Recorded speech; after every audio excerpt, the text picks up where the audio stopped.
बिहार के बेगूसराय में आज प्रियंका गांधी ने मंच संभाला था। मंच पर वो खड़ी थी और वो इस तरीके से बात कर रही थी, ऐसा लग रहा था कि वो बखिया उधेड़ कर रख देंगी एनडीए की। मंच से उन्होंने सबको जो है वो सवाल के कटघरे में खड़ा किया, चाहे वो मोदी हो, चाहे वो शाह हो, चाहे वो नीतीश हो, और चाहे वो सरकार हो जो अपने आप को सबसे ज्यादा मजबूत कहती है। प्रियंका गांधी ने साफ किया कि ये जो डबल इंजन करते रहते हैं, ये कोई डबल इंजन नहीं है, ये एक ही इंजन है जो दिल्ली से चलती है, और नीतीश कुमार उस दिल्ली की सरकार के, उस दिल्ली के लोगों के कठपुतली बने हुए हैं। इस तरीके की बात जो है वो कहती नजर आती हैं। वो लोगों को साफ करती हैं कि ये सिर्फ सपने भेजते हैं, ये हर बार जो है वो लंबा विजन दिखाते हैं। वो कहती हैं कि कभी ये 2050 की बात करेंगे, कभी इसकी बात करेंगे, ये आपको भविष्य में ले जाएंगे, ये आपको इतिहास में ले जाएंगे। कहेंगे कि नेहरू ने ये बर्बाद कर दिया, इंदिरा ने ये बर्बाद कर दिया।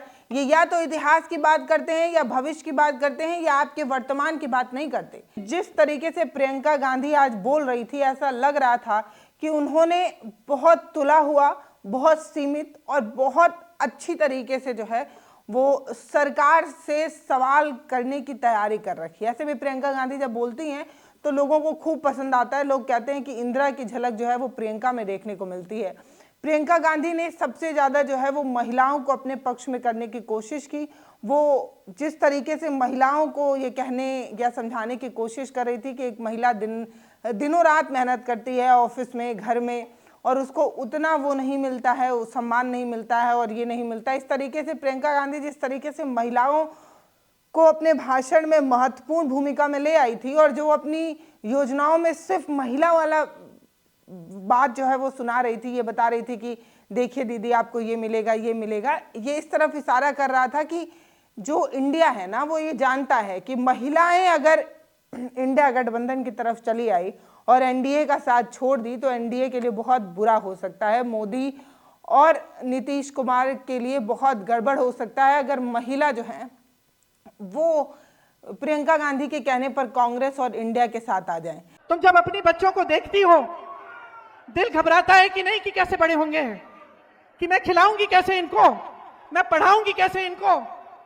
बड़े होंगे तो नौकरी कौन देगा इनको। दिल घबराता है कि नहीं?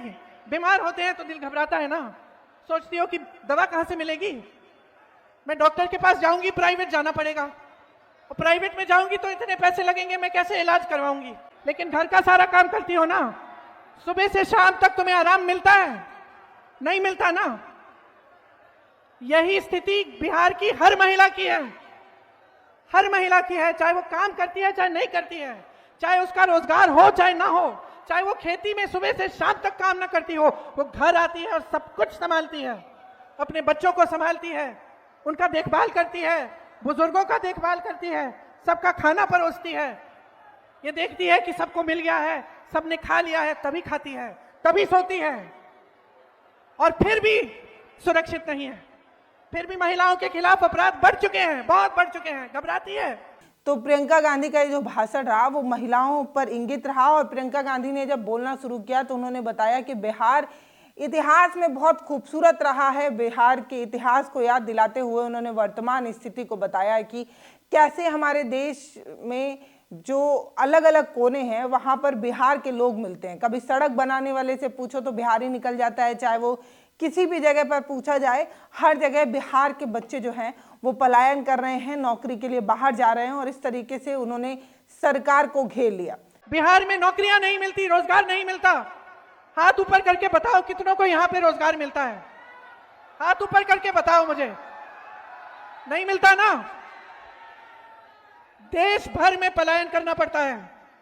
मैंने केरल से लेकर कश्मीर तक देखा है कि बिहार से पलायन करके लोग जा रहे हैं। कश्मीर में अगर किसी सड़क पे मजदूरी हो रही है, उससे पूछो कहां के हो, बोलेगा बिहार से आया हूं। युवाओं को जिस तरीके से नौकरी नहीं मिल रही है, पलायन बड़ी समस्या है, रोजगार सबसे बड़ी समस्या है, उन्होंने इस तरीके की बात करते हुए अपनी बात रखी और कहा सरकार क्या ही कर रही है। बार बार हिंदू मुस्लिम कर कर आपको बहलाया जा रहा है, फुसलाया जा रहा है, आपका ध्यान जो है वो बांटा जा रहा है, और एसआईआर करके कैसे आपकी वोट चोरी की जा रही है, ये सब उन्होंने बताया। ये कहते हैं कि मोदी जी आकर नेहरू की बात करते हैं और भविष्य के सपने दिखाते हैं, लेकिन वर्तमान की चर्चा क्यों नहीं कर रहे। अब आपको झूठ बोल रहे हैं, ये बता रहे हैं कि हम इतना नौकरी देंगे, हम ये करेंगे वो करेंगे। 20 साल से आपकी सरकार है, आपने तब क्यों नहीं किया? देखिए प्रियंका गांधी का ये रूप जब वो इस तरीके का सवाल कर रही थी। आपने देखी है, वो या तो 20 साल आगे की बातें करेंगे, भविष्य की लंबी बात कि भाई 2050 में हम ऐसा ऐसा करेंगे, या फिर वो अतीत की बातें करते हैं कि जवाहरलाल नेहरू ने ये बिगाड़ दिया, इंदिरा गांधी ने वो बिगाड़ दिया, ये बातें करते हैं। कभी आपके वर्तमान की बात करते हैं, आपके आज की बात करते हैं कि आप पे क्या गुजर रहा है। कभी आपसे पूछते हैं कि इस महंगाई के जमाने में आप कैसा गुजारा कर रहे हो, कैसे गुजारा कर रहे हो, पूछते हैं आपसे।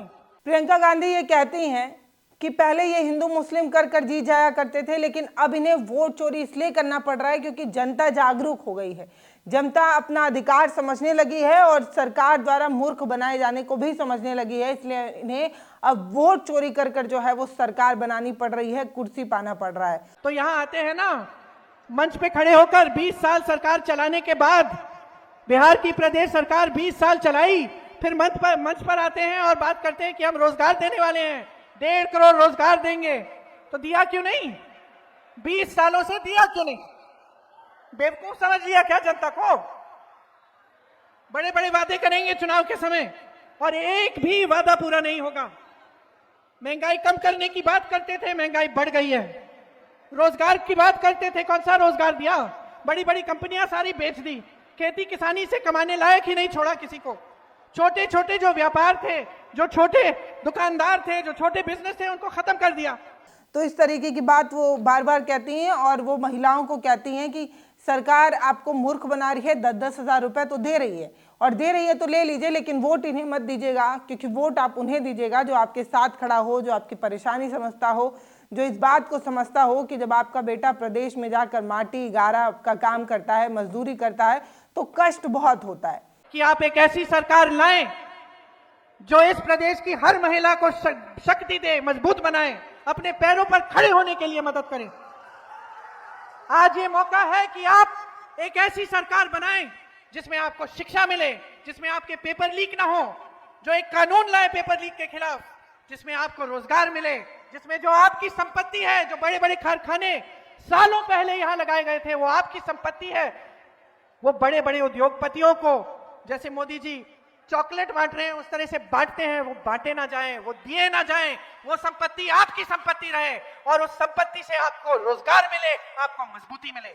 इस तरीके की बात प्रियंका गांधी ने की और उन्होंने अपनी जो उनके मैनिफेस्टो में चीजें थी उसे बताया और ये भी बताया कि कैसे वो लोग पेपर लीक को जो है वो ज़्यादा सीरियस ले रहे हैं और पेपर लीक पर तगड़ा कानून बनाने की बात कर रहे हैं, एक जॉब कैलेंडर बनाने की बात कर रहे हैं जिसमें पेपर की तारीख तय होगी, किस दिन पेपर होगा वो, किस दिन मतलब उसका रिजल्ट आएगा वो, किस दिन ज्वाइनिंग होगी, इस तरीके की चीज़ें एक जॉब लेटर में जो है वो पहले से, जॉब कैलेंडर में पहले से जो है वो लिख कर आएंगे, इस तरीके की बात उन्होंने की। आज आपकी जो परिस्थिति है वो ऐसी है कि अगर आप जागोगे नहीं, अगर आप अपनी किस्मत को, अपने भविष्य को अपने हाथों में नहीं लोगे तो कुछ नहीं बदलने वाला, कुछ नहीं बदलने वाला। बड़े बड़े नेता आएंगे, वादे करेंगे, भविष्य की बात करेंगे, अतीत की बात करेंगे, आपके वर्तमान की बात नहीं करेंगे। इतना ही नहीं, वो बिहार की शिक्षा व्यवस्था पर भी सवाल करती हैं और कहती हैं कि अगर इंडिया की सरकार बनेगी तो वो 3 साल की डिग्री 3 साल में ही पूरा करा देगी, जो अभी 5 साल लग जाता है। तो प्रियंका गांधी ने बेगूसराय में जिस तरीके से अपनी बात रखी, एक तुला हुआ बहुत सीमित सा भाषण था जिसको सुनकर बोरियत तो नहीं हो रही थी, लेकिन इसे सुनकर एक बात तो समझ में आ रहा था कि प्रियंका गांधी बहुत सहज, बहुत आराम से, तसल्ली से अपनी वो सारी बात जनता तक पहुंचा देती हैं जो वो पहचानना चाहती हैं। प्रियंका गांधी जब बोलती हैं तो मंच उन्हीं का रहता है, उन्हीं के लिए बना होता है, ऐसा लगता है।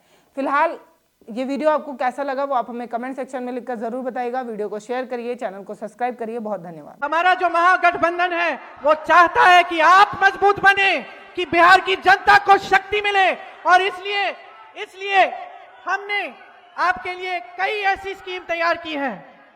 सुनिए मेरी बहनें, विधवा, दिव्यांगजन, वृद्ध और वृद्ध पेंशन 1500 प्रति माह दिया जाएगा और हर वर्ष इसमें 200 रुपए की बढ़ोतरी होगी।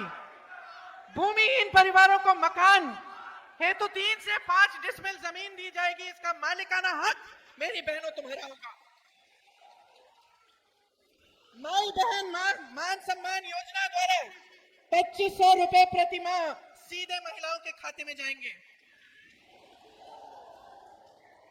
और आप सुनिए इसको ध्यान से, जब परिवार का कोई सदस्य बीमार पड़ेगा 25 लाख तक का इलाज आपको मुफ्त में मिलेगा।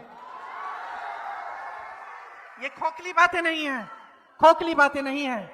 जहां कांग्रेस की सरकारें हैं प्रति माह महिलाओं को मिल रहा है पैसा। जहां कांग्रेस की सरकार थी राजस्थान में, वहां ये 25 लाख का स्वास्थ्य बीमा हर जन को मिलता था।